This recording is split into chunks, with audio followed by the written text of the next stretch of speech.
This is a message for Christian women. So there's 50,000 denominations all preaching a different God and a different Messiah. So how do you know which one is the right one? It's almost like pick your flavor. So today I'm a Baptist because I love that doctrine and I love that Jesus. But then tomorrow I'm a Catholic because I love that one even more. You're choosing based off of your feelings and emotions instead of reading the scriptures for yourself. There is one God and one Messiah written of in the Bible, and that Messiah is the one that Moses prophesied about in Deuteronomy 18:15-19 that came to teach all things desired at Mount Horeb. What was desired? The 10 Commandments. But Jesus tells you that the 10 Commandments are done away with. The Messiah of the Bible came to magnify the law, the 10 Commandments, and make it honorable.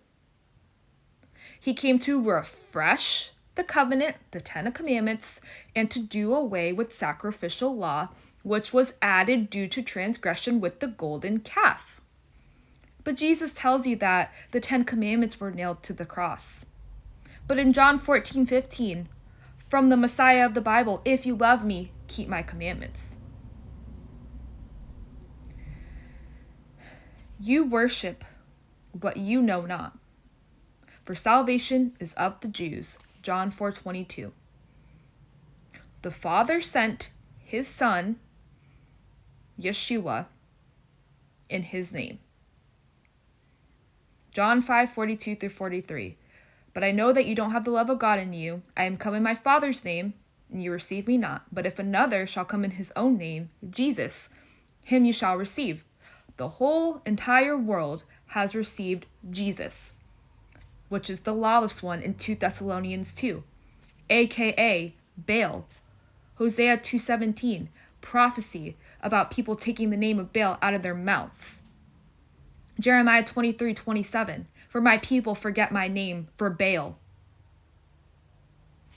You pray unto a God that can't save, Isaiah 45:20. Y'all think Jesus is God. Yeshua means salvation. Jesus has no meaning. Yeshua came in his father Yah's name, so Yah saves through Yeshua, the Hebrew Messiah, not the Baptist Messiah, not the Catholic Messiah, not the Mormon Messiah, the Hebrew Messiah. In Acts 4:12, there is one name under heaven which you shall be saved. Yeshua, not Jesus. So you need to do what Yeshua taught us to do in Matthew 5:17-19. Stop listening to your little pagan hippie Jesus, who preaches everything opposite of the Bible. God's Sabbath is on Saturday, Genesis 2:2-3, but Jesus says it's on Sunday. God says to not eat pork in Leviticus 11, Deuteronomy 14, or there's prophecy against those that do so in Isaiah 65-66, but Jesus says it's okay. You can have your Porky the Pig, and you'll have ham for Christmas, which is an abomination to God. But you celebrate these pagan holidays, even though we're told to not learn the way of the heathen in Jeremiah 10. Why did Israel get booted out of their inheritance in 2 Kings 17? Because they put up the Asherah pole, aka the Christmas tree. You guys think that the Messiah rose on Easter Sunday, but he was actually risen on the Sabbath. That's why he's the Lord of the Sabbath on Saturday. Daniel 9:27, he was cut off in the midst of the week. Another lie from Jesus. Doesn't Satan come to deceive the whole world? He comes as an angel of light. Except the very elect will see right through that.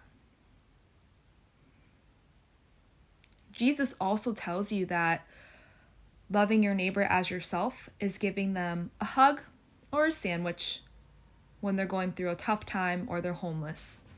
Instead of doing what the scriptures say in Leviticus 19:17-18, James 2:8-9, Mark 12:31, and Matthew 22:39, which is to rebuke sin, aka fulfill the royal law.